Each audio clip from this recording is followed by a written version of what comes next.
Welcome to this session of Energy Conservation and Management. Myself, Anirban Sarkar, Assistant Professor in Mechanical Engineering Department of JIS College of Engineering, Kolkata. We are discussing about Module 3, that is Total Energy Concept, CHP cycles and their applications. Today's session, we will discuss about that prime movers for cogeneration.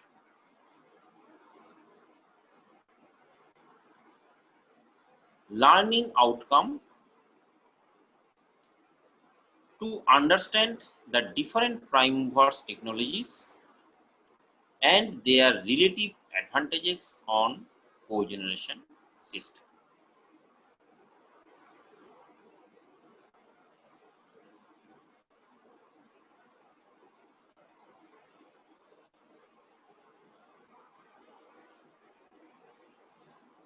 So first of all, we will discuss about what is called prime mover. Prime movers basically are a type of device which convert one form of energy to another form of energy. For example, it is shown here a steam turbine. It is most commonly employed prime mover for cogeneration application. In the steam turbine, the incoming high pressure of steam is expanded to a low pressure level, converting the thermal energy of high pressure steam to kinetic energy through nozzle and then to mechanical power through rotating blades. So here is shown a figure of a prime mover, that is steam turbine, which is mounted, and different units are shown here, such as nozzle, blades, rotors, bearings, etc.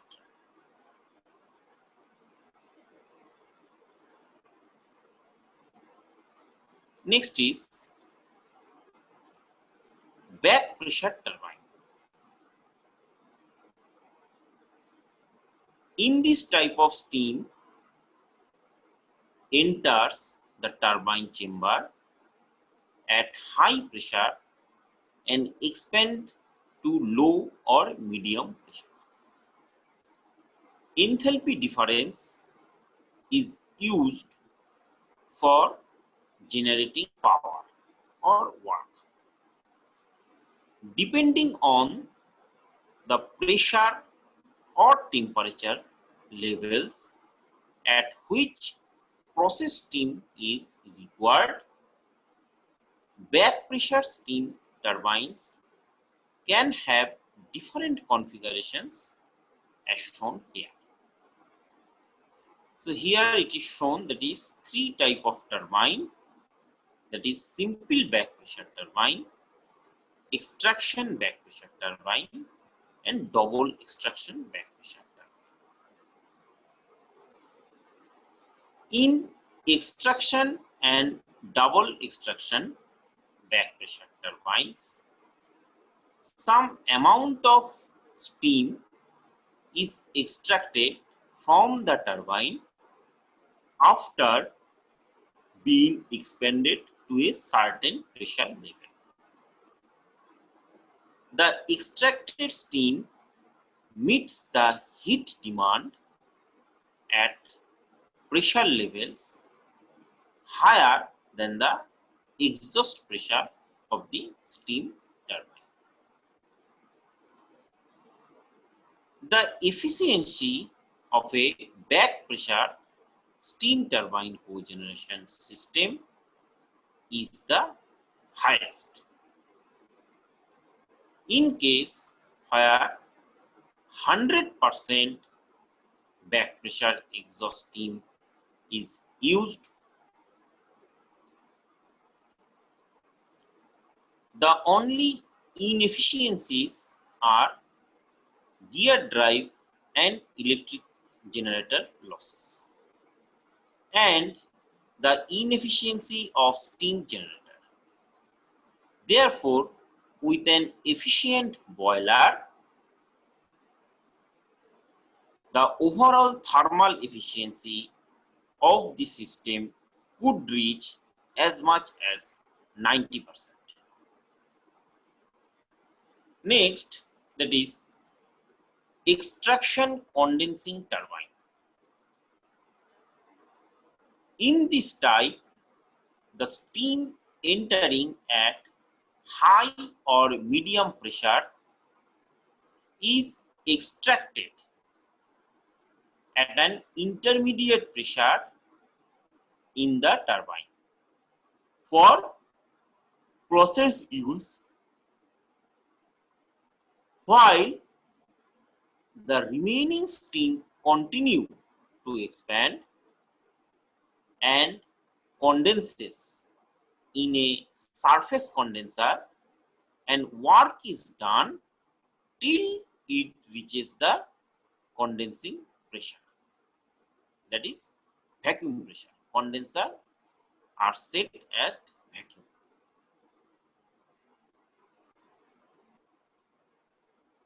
In extraction cum condensing steam turbine is shown here. High pressure steam enters the turbine and passes out from the turbine chamber in stages. In a two-stage extraction cum condensing turbine, medium pressure steam and low pressure steam pass out to meet the process need. Balance quality condenses in the surface condenser. The energy difference is used for generating power. This configuration meets the heat power requirement of the process. The extraction condensing turbine have higher power to heat ratio in comparison with back pressure turbine. Although condensing system need more auxiliary equipment such as condenser and cooling towers. Better machining or better matching of electric power and heat demand can be obtained where electricity demand is much higher than the steam demand and the load patterns are highly fluctuating.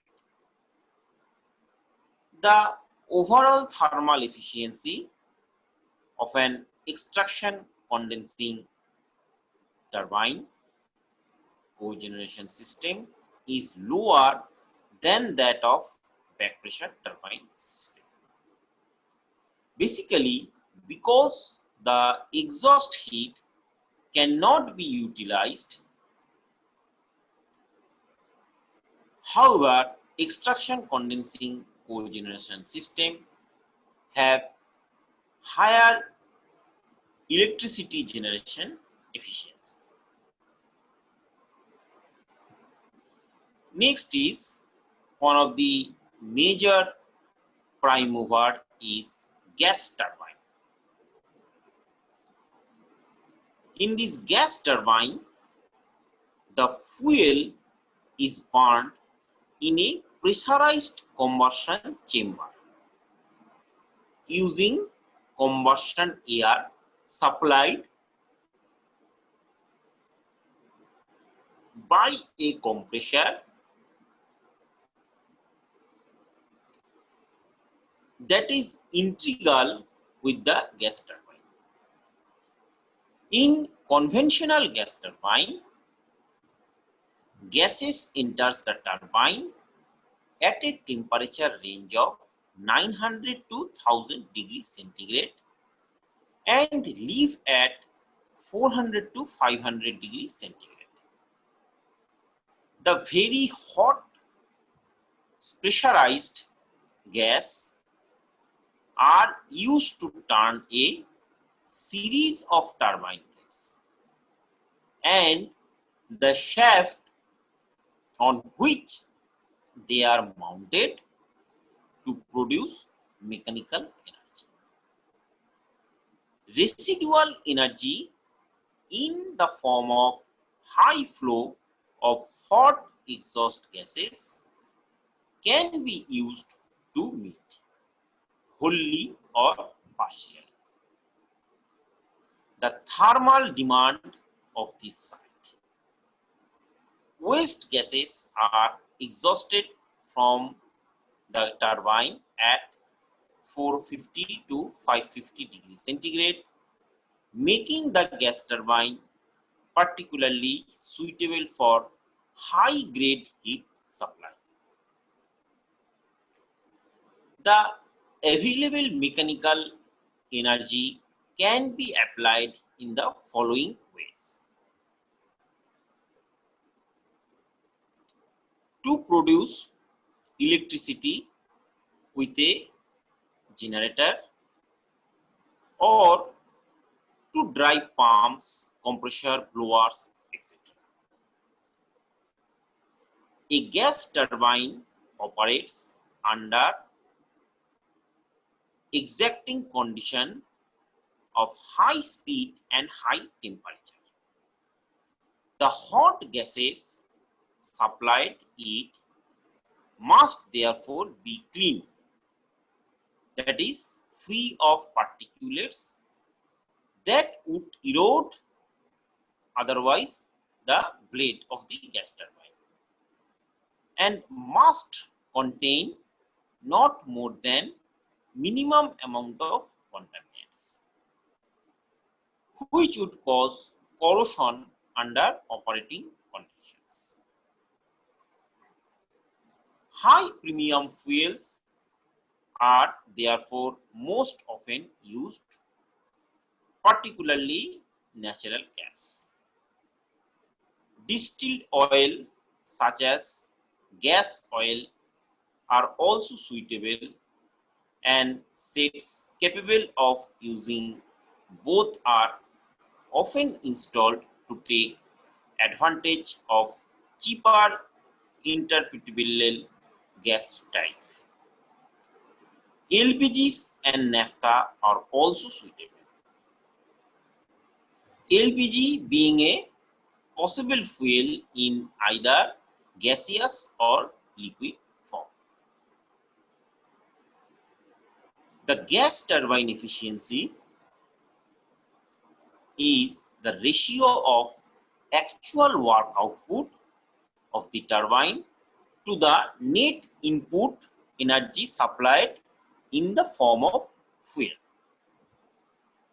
For a stand-alone gas turbine without any heat recovery system, the efficiency varies from 35 to 40%.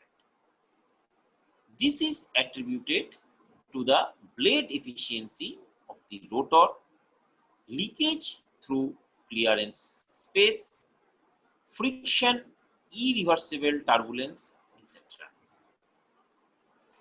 Since exhaust gas from the gas turbine is high, it is possible to recover energy from the hot gas by a heat recovery system,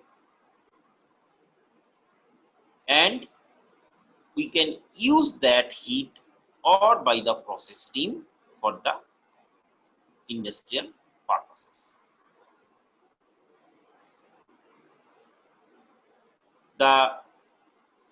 Here in this figure, it did not include about that air compressor, but the gas turbine the air must be compressed first of all and then fed into the turbine into the combustion chamber. Air compressor, in this regard, we need to know that it consumes nearly 1/3 of energy generated by the turbine. Hence, the net turbine efficiency, which is the actual output available, will be less than what we have been calculated. In the most gas turbine plant, air compressor is an integral part of the turbine plant. Next is another important cogeneration system, that is reciprocating engine systems. These systems provides heat or steam from engine exhaust. The engine jacket cooling water, heat exchanger, and lube oil cooler may also be used to provide hot water or hot air.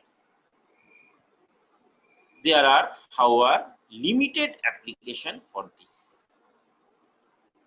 as these engines use only fuels like high-speed diesel, distilled residual oil, natural gas, LPG, etc.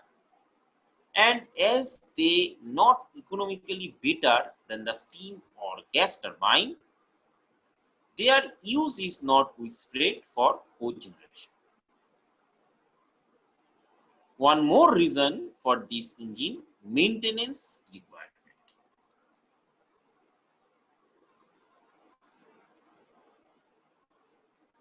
Next is operating strategies for cogeneration plant. The cogeneration plant may be operated within three main operation regimes as follows to take optimum techno-economical benefits.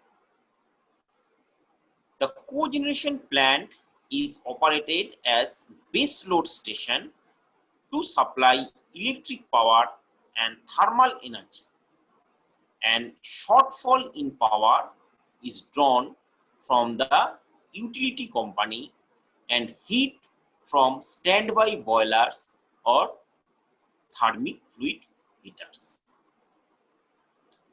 Number 2, the cogeneration plant is operated to supply electric power in excess of the industry requirement, which may be exported whilst total thermal energy available is utilized in this industry.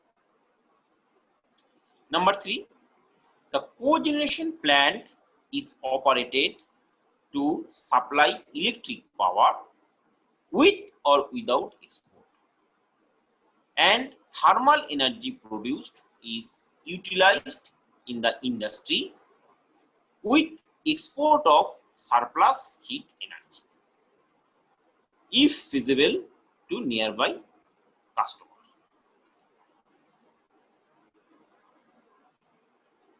Techno-economic advantages of cogeneration technology.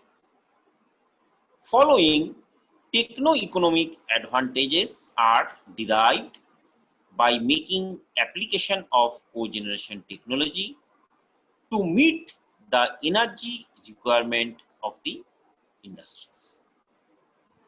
Number 1, first and foremost is the cogeneration technology's conformance to vital and widely discussed concept of energy conservation due to highly efficient use of fuel energy through system optimization studies prior to project execution.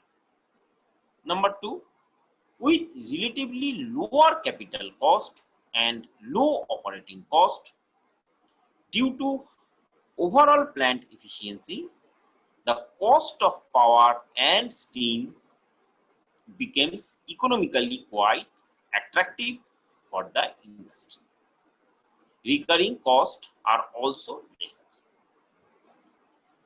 Number 3, industrial cogeneration plants supplements the effort of the state electricity boards to bridge the ever-widening gap between supply and demand of power by very efficient power generation in-house. Number 4, as electricity from a cogeneration system is generally not required to be transferred over a long distance, the transmission and distribution losses would be negligible. And number 5, reliability of cogeneration system is very high, which also reduce dependency of industries of the state electricity board grid for power requirement to be a minimum. This would save the plant from unexpected disturbance of power system. Number 6, impact on environmental pollution from cogeneration system is low in comparison to large size power plants due to less consumption of fuel and efficient operations. And last of all, number 7, if cogeneration systems are implemented in sugar mills or rice mills, totally renewable source of energy or waste fuel such as bagasse or rice husks can be used to fire the boiler to generate steam. The steam can be used to drive the steam turbine. This would save the precious national fossil fuel resources. Next is typical cogeneration performance parameter.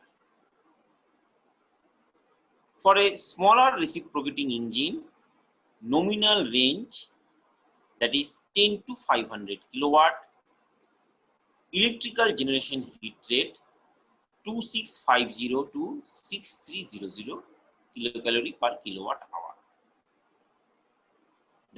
While considering the efficiencies, electrical conversion is 20 to 32% in range. Thermal recovery may be as high as 50%. So overall cogeneration efficiency varies from 74 to 82%. In case of larger reciprocating engine, nominal range is 500 to 3000 kilowatt, electrical generation heat rate, that is 2400 to 3275. The electrical conversion efficiency 26 to 36%, and thermal recovery is 50%. So overall configuration is 76 to 86% of efficiency can be achieved. Diesel engines, that is range are 10 to 3000 kilowatt, electrical generation heat rate 2770 to 3775. Electrical conversion is 23 to 38, in between varies. Thermal recovery 50%, and overall configuration efficiency is 73 to 88%. Smaller gas turbine, that ranges are 800 to 10,000 kilowatt, electrical ranges 2770 to 3525, electrical conversions 24 to 31, thermal recovery 50%, and overall configuration is and cogeneration efficiency is 74 to 81%. For a large gas turbines, The ranges are 10 to 20 megawatt. Electrical generation heat rate 2770 to 3275. Electrical conversion efficiency varies from 26 to 31%. Thermal recovery 50%, and overall cogeneration efficiency varies from 78 to 80%. For a steam turbine, the nominal range is 10 to 100 megawatt. Electrical generation heat rate 2520 to 5040, and electrical conversion rate is 17 to 34%. The thermal recovery, if we use for base thermal plant, then there is no thermal recovery at all, maybe, and overall cogeneration is not applicable. So these data are taken from, that is, Cogeneration Handbook, California Energy Commission in 1982. Now, some advantages and disadvantages of various cogeneration systems. First of all, variant is back pressure turbine. Its advantages is high fuel efficiency rating. Disadvantages is little flexibility in design and operation.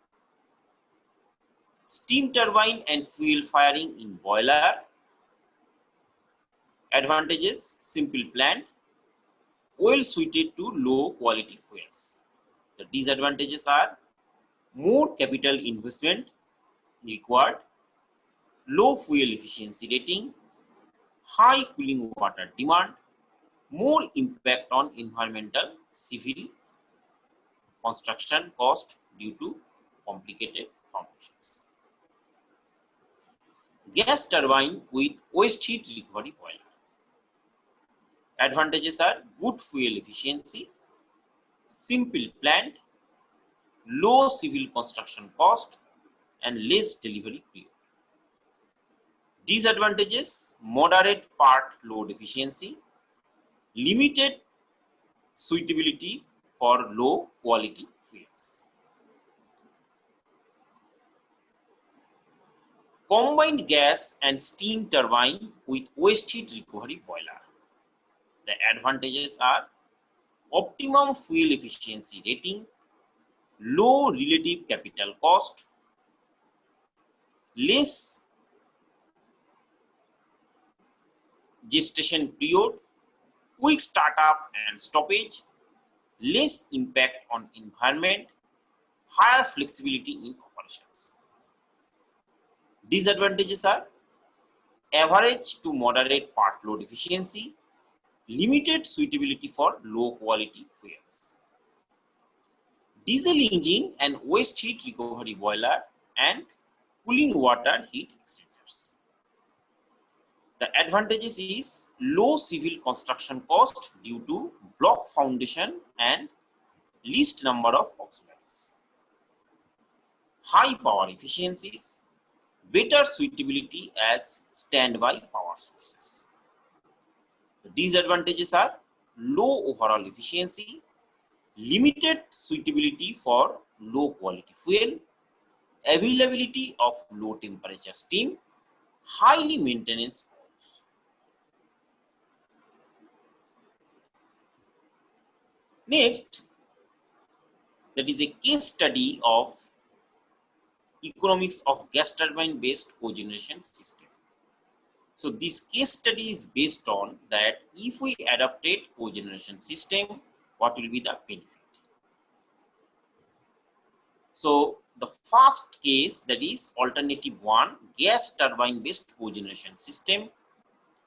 The gas turbine parameters are given, that is capacity of generator 4000 kilowatt, plant operating hour per annum 8000 hours, plant load factor is 90%. Heat rate as per standard given by the gas turbine suppliers, that is 3049.77 kilocalorie per kilowatt hour. Waste heat boiler parameters, which is unfired steam output, that is 10 TPH. Steam temperature 200 degrees centigrade. Steam pressure 8.5 kg per centimeter square. Steam enthalpy 676.44 kilocalorie per kg. Fuel used is natural gas. CV of that is 9500 kilocalorie per square meter cube. Price is rupees 3000 by 1000 square meter cube. Capital investment for total cogeneration plant is 1300 lakhs. So the cost estimation of power and steam for cogeneration plant. Estimated power generation from cogeneration plant 90% plant load factor, considering that is equal to 288 into 10 to the power 5 kilowatt hour per annum. Heat input to generate above units, that is 87, 83, 33.76 10 to the power 5 kilocalorie. Natural gas quantity required per annum, that is 878333.76 into 10 to the power 5 by 9500, that is equal to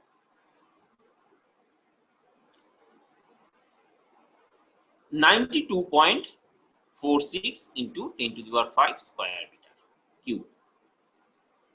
Cost of fuel per annum, that is equal to 277.37 lakhs.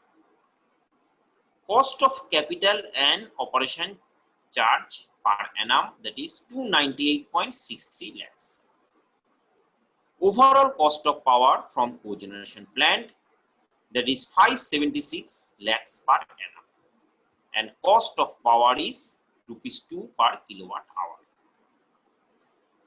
Now for alternative 2, electric power from state grid and steam from natural gas fired boiler.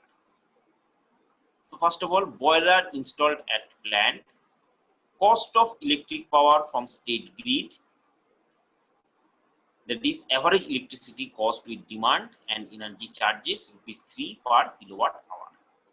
And capital investment for 10 TPH 8.5 kg per square centimeter, 200 degree centigrade operating temperature, natural gas fired fire tube boiler and with all auxiliaries will cost 80 lakhs. Now the estimation of cost for electric power from grid and steam from direct conventional fire boiler. Cost of power from the state grid for 288 lakhs kilowatt hour, that is rupees 864 lakhs per annum.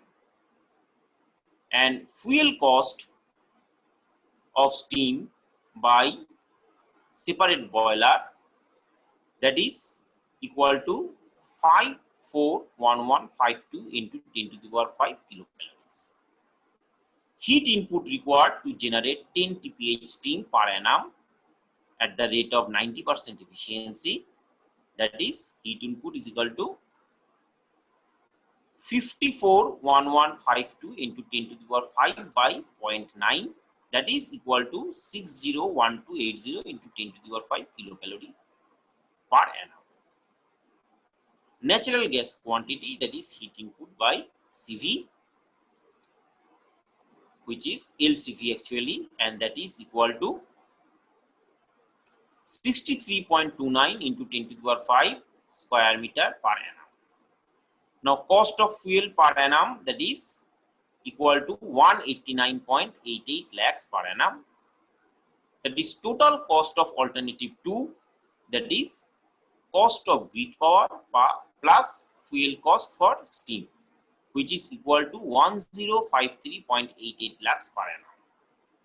So if we compare with the alternative 1, the total cost is 576 lakhs and alternative 2 is 1053.88 lakhs. So difference in cost is 477.88 lakhs. Now in case of alternative 2, there will be some additional impact on the cost of steam due to capital cost required for a separate boiler. So in our case, alternative one of gas turbine based cogeneration system is economical compared to the alternative two, that is electricity from state grid and steam from natural gas fired boiler. So with this, we would like to conclude this session. These are the references.